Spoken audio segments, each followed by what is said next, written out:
Sebelum Yesus lahir di Bethlehem, sebelum ia berjalan di jalan-jalan berdebu Galilea, ia sudah ada, namun tidak dalam wujud seperti yang dikenal dunia.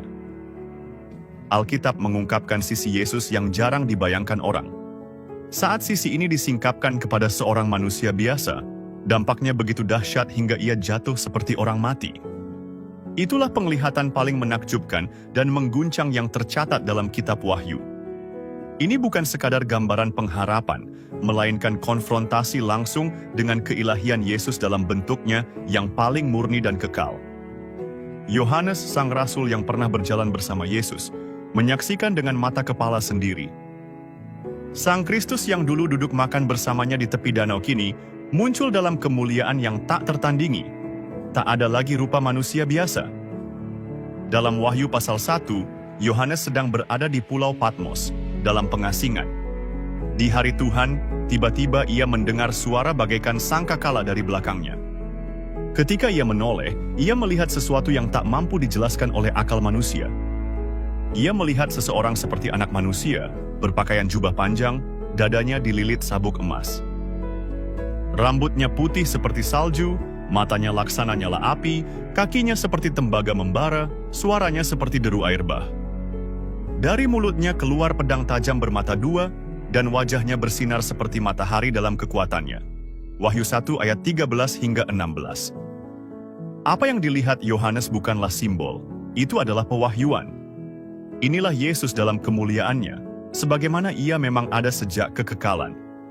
Pribadi praeksistensi yang bersama Allah sebelum dunia diciptakan, kini tampak tanpa selubung, tanpa batas, tanpa rupa manusia.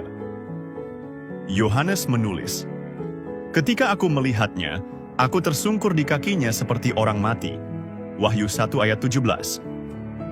Itu bukan sekadar kekaguman, itu ketakutan kudus. Kehadiran Yesus yang dimuliakan tak tertahankan tanpa anugerah. Namun Yesus menyentuhnya dan berkata, "Jangan takut, aku adalah yang awal dan yang akhir, dan yang hidup. Aku telah mati, namun lihatlah, aku hidup sampai selama-lamanya, dan aku memegang segala kunci maut dan kerajaan maut." Kata-kata ini menegaskan siapa Yesus sebenarnya, dan apa yang ia kuasai. Ia adalah Tuhan atas waktu, asal dan akhir segalanya, yang telah menang atas maut dan memegang kendali atas nasib kekal umat manusia. Yesus tidak hanya manusia agung, guru, atau nabi. Ia adalah Allah sendiri. Ini bukan metafora atau simbolisme, melainkan kenyataan literal yang menjadi inti iman Kristen. Ketika dunia mengenalnya sebagai tukang kayu biasa dari Nazaret, itu adalah keputusan sadar darinya untuk menyembunyikan kemuliaan demi kasih.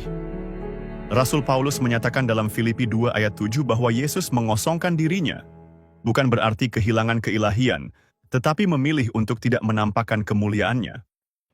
Ia adalah Sang Pencipta yang menjadi ciptaan tanpa berhenti menjadi siapa dirinya. Ia hidup di antara manusia tanpa cahaya surgawi, tanpa sorotan malaikat, tanpa mahkota. Di Gunung Transfigurasi, 3 murid sempat melihat sekilas kemuliaannya, tapi itu hanya sekejap. Selama hidupnya, kemuliaan itu tersembunyi, bukan karena lupa, melainkan karena kasih. Supaya ia bisa menjangkau orang hina, menyentuh yang najis, makan bersama para pendosa. Jika Yesus datang dengan gemerlap api dan malaikat, siapa yang akan berani mendekat? Tapi dengan menjadi hamba, ia jadi bisa direngkuh dan dikenali. Sebelum disalibkan, Yesus berdoa dalam Yohanes 17, "Bapa, permuliakanlah anakmu dengan kemuliaan yang kumiliki bersamamu sebelum dunia ada." Ini bukanlah harapan akan kemuliaan masa depan, tetapi permintaan untuk kembali ke kemuliaan kekal yang sudah dimilikinya. Pernyataan ini menunjukkan keabadiannya. Ia bukan makhluk yang diciptakan, ia adalah Allah Anak, bersama dengan Bapa sejak kekekalan. Kitab Kejadian 1 ayat 1 memakai kata Elohim, bentuk jamak untuk Allah, namun memakai kata kerja tunggal. Ini menunjukkan satu Allah dalam kejamakan, cerminan Tritunggal. Pada mulanya adalah Firman, dan Firman itu bersama-sama dengan Allah, dan Firman itu adalah Allah. Segala sesuatu dijadikan oleh Dia. Yohanes 1 ayat 1 hingga 3. Yesus bukan penonton dalam penciptaan, Ia pelakunya. Dunia dibentuk oleh sabdanya dan dijaga oleh kuasanya. Paulus mengonfirmasi hal ini dalam Kolose 1 ayat 16. Segala sesuatu diciptakan oleh Dia dan untuk Dia. Artinya, tidak ada yang ada tanpa Dia. Ia lebih dulu dari segala sesuatu, dalam Dia segala sesuatu ada. Bayangkan, bayi di palungan adalah Sang Pencipta jagat. Pribadi yang haus di sumur adalah Dia yang memisahkan darat dan laut. Yang menangis di kubur Lazarus adalah Sang Pemberi hidup. Pada Amsal 8 ayat 22 hingga 30, hikmat Tuhan berbicara, "Aku telah ada sejak kekekalan." Banyak yang menafsirkan ini sebagai gambaran Mesias. Ini menunjukkan kehadiran Yesus bahkan sebelum segala sesuatu. Dan karena Dialah yang mencipta, maka semua tunduk kepadanya. Ia bukan bagian dari ciptaan, tapi penguasa atasnya. Dan penebusan bukan rencana darurat, melainkan kelanjutan dari rencana kekal. Yesus, Sang Seniman Agung, masuk ke dalam lukisan ciptaannya untuk menyelamatkannya. Allah kekal menjadi manusia, bukan karena lemah, tapi karena kasih. Namanya bukan baru di Perjanjian Baru. Ia muncul dari halaman pertama sampai terakhir Alkitab. Dari Kejadian hingga Wahyu, Yesus berkata, "Aku dan Bapa adalah satu." Yohanes 10 ayat 30. Bukan hanya selaras dalam tujuan, tapi satu dalam esensi. Itulah sebabnya para pemimpin agama ingin melemparinya, karena mereka mengerti bahwa Yesus mengklaim diri sebagai Allah. Ia menerima penyembahan, sesuatu yang hanya boleh ditujukan kepada Allah. Ia mengampuni dosa, menenangkan badai, membangkitkan orang mati.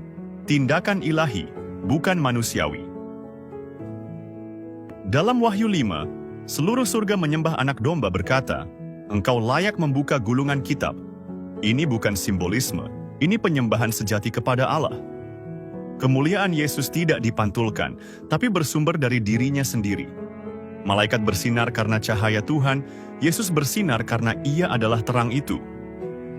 Penulis Ibrani menulis bahwa Yesus adalah cahaya kemuliaan Allah dan gambar wujudnya. Ibrani 1 ayat 3. Bukan bayangan atau pantulan, tapi ekspresi sejati. Maka jika Ia adalah Allah, maka firman-Nya adalah hukum, janjinya adalah ketetapan. Kematiannya bukan tragedi, melainkan pengorbanan ilahi. Kebangkitannya bukan sekadar keajaiban, tapi deklarasi kekuasaan atas hidup dan maut. Iman Kristen berdiri di atas satu kebenaran utama, Yesus adalah Allah. Yohanes menulis Injilnya dengan tujuan, agar kamu percaya bahwa Yesus adalah Mesias, Anak Allah, dan oleh imanmu memperoleh hidup dalam namanya. Yohanes 20 ayat 31. Ia adalah Immanuel, Allah yang bersama kita, bukan sekadar guru atau tokoh spiritual. Ia adalah Tuhan semesta alam, yang telah ada, dan yang akan datang. Dalam Wahyu, Ia berdiri sebagai Raja. Ia tak perlu merebut tahta dunia, sebab Ia sudah memerintah dari tahta surgawi. Ia datang kepada Yohanes bukan sebagai penghiburan, tapi sebagai penegasan bahwa segala sesuatu masih dalam kendalinya. Matanya laksana api, Ia melihat segalanya. Mulutnya mengeluarkan pedang, firman yang tak bisa dibantah. Tangannya menggenggam para pemimpin gereja. Ia menyatakan bahwa bahkan dalam kekacauan dunia, tahtanya tak tergoyahkan. Yesus tidak sekadar tokoh sejarah. Ia hidup, Ia hadir, Ia berkuasa. Ia memiliki kunci maut dan dunia orang mati, dan hanya Dia yang punya otoritas itu. Maut tidak lagi menjadi akhir. Bagi mereka yang percaya, itu hanya transisi di bawah pengawasan Sang Tuhan hidup. Iblis tidak memegang kunci neraka. Yesuslah satu-satunya yang membuka dan menutup. Dengan pengorbanannya, Ia merebut kuasa itu, dan kini setiap jiwa ada dalam jangkauannya. Satu pertanyaan tersisa. Jika Yesus adalah segalanya ini, bagaimana seharusnya kita hidup? Jika Ia pusat segala ciptaan, maka Ia juga harus menjadi pusat hidup kita. Jika Ia Raja, maka hidup kita harus tunduk kepada kehendak-Nya. Jika Ia mengasihi kita sampai menyembunyikan kemuliaan-Nya demi menyelamatkan kita, bagaimana mungkin kita hidup acuh? Ia masih memanggil, tidak untuk menghukum, tetapi untuk memulihkan. Ia hidup, Ia memerintah, dan Ia akan datang kembali.